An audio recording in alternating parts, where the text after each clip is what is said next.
Have you ever felt like you were running from your purpose? Like you knew what you were supposed to do, but chose to go in the complete opposite direction? This is a story about a man who did just that, a man named Jonah. But it is also a story about a second chance that is bigger and more merciful than anyone could imagine. Our story begins in a sun-drenched land, where Jonah, a prophet, receives a message. A divine command rings clear in his mind. Go to the great city of Nineveh and speak against it, because its wickedness has come up before me. Nineveh was a sprawling, powerful city, feared by its neighbors. It was a place of cruelty and rebellion, a place Jonah viewed as an enemy. And the thought of offering them a warning, a chance to be saved? It was more than he could bear. So, Jonah made a choice. He decided to run. Instead of heading east toward Nineveh, he journeyed west to the port of Joppa. He found a ship bound for Tarshish, a place at the very edge of the known world, as far away from Nineveh as he could possibly get. Paying the fare, he went aboard, descending into the belly of the ship, hoping to escape his calling, to hide from the presence of the one who sent him. He thought he could outrun his destiny. He was wrong. As the ship sailed into the open sea, a storm of unimaginable fury descended upon them. This was no ordinary storm. The sky turned black, the wind howled like a predator, and massive waves crashed over the deck, threatening to tear the vessel apart. The experienced sailors, men who had spent their lives on the water, were terrified. They cried out to their gods. They threw the cargo overboard to lighten the ship, doing everything they could to survive the tempest. But nothing worked. The storm only grew stronger. Meanwhile, where was Jonah? He was fast asleep in the lowest part of the ship. The ship's captain found him and woke him with a start. "How can you be sleeping? Get up and call on your God.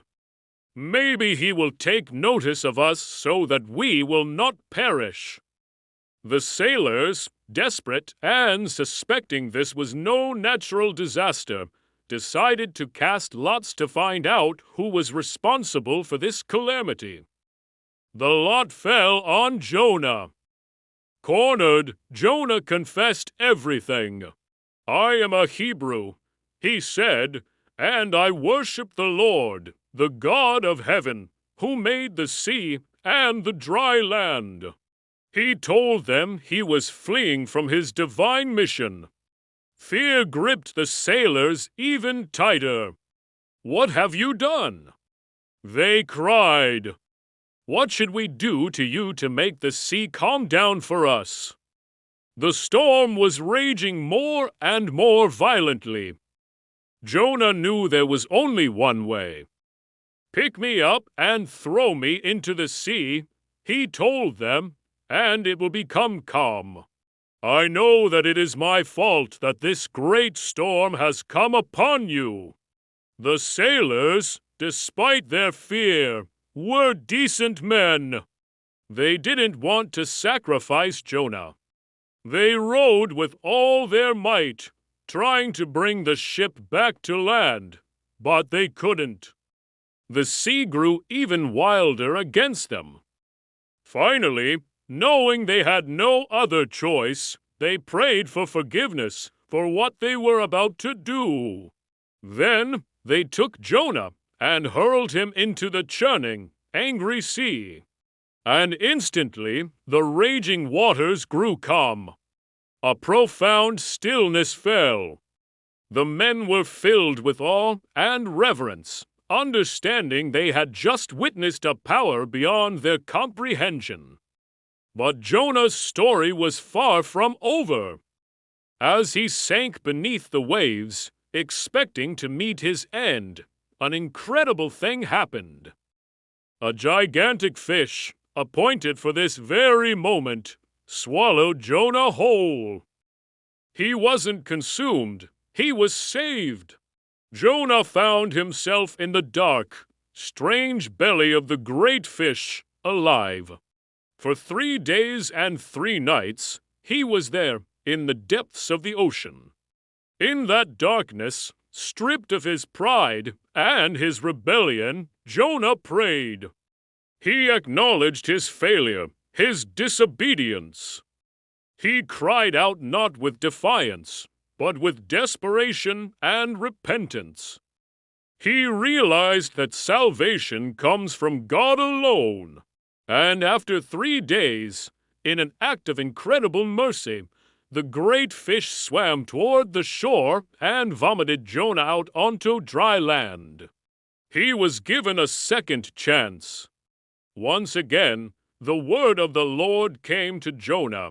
Go to the great city of Nineveh and proclaim to it the message I give you. This time, Jonah obeyed. He traveled to the massive city, a place so large it took 3 days to cross. He walked a day's journey into it and began to proclaim his simple, terrifying message. 40 more days and Nineveh will be overthrown. What happened next was a miracle greater than the storm and the great fish combined. The people of Nineveh, from the least to the greatest, believed the warning. Word reached the king of Nineveh himself. In a stunning act of humility, the king rose from his throne, took off his royal robes, covered himself with sackcloth, and sat in ashes. He issued a decree for the entire city, even the animals, to fast and be covered in sackcloth.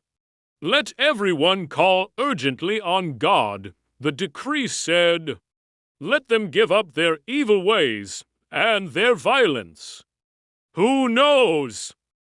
God may yet relent and with compassion turn from his fierce anger so that we will not perish. And when God saw what they did, how they turned from their evil ways, he had compassion. He did not bring about the destruction he had threatened. The city was spared. Nineveh was saved. But Jonah's reaction was not what you'd expect. He was furious. He felt his credibility was ruined. He had preached destruction, and it didn't happen. He complained bitterly, isn't this what I said when I was still at home? That is why I was so quick to flee to Tarshish. I knew that you are a gracious and compassionate God, slow to anger and abounding in love, a God who relents from sending calamity. It was this very mercy he couldn't stand to see extended to his enemies. In his anger, he asked to die. He went out and sat down at a place east of the city, building a shelter and waiting to see what would become of Nineveh. Then another lesson began. God provided a leafy plant and made it grow up over Jonah to give shade for his head and ease his discomfort. Jonah was very happy about the plant. But at dawn the next day, a worm was sent to chew the plant so that it withered. When the sun rose, a scorching east wind blew, and the sun blazed on Jonah's head so that he grew faint and, once again, wanted to die. But God said to Jonah, is it right for you to be angry about the plant? It is, Jonah said. I'm so angry I wish I were dead. Then came the final, profound lesson. The Lord said, you have been concerned about this plant, though you did not tend it or make it grow. It sprang up overnight and died overnight. And should I not have concern for the great city of Nineveh, in which there are more than 120,000 people who cannot tell their right hand from their left hand, also many animals? Jonah's journey was not just about a city's fate, it was about his own heart. It's a story that challenges us to look at our own lives. Who do we see as our Nineveh? Who do we believe is unworthy of a second chance, unworthy of mercy? The story of Jonah is a powerful reminder that compassion has no boundaries and that second chances can appear in the most unexpected ways, whether it's on a dry shore after a storm or in the heart of a repentant city. It teaches us that true strength is found not in running from our purpose, but in embracing the boundless, surprising nature of mercy. Thank you for watching. If this story moved you, please like, share, and subscribe for more content that explores the depths of the human spirit. We'll see you in the next video.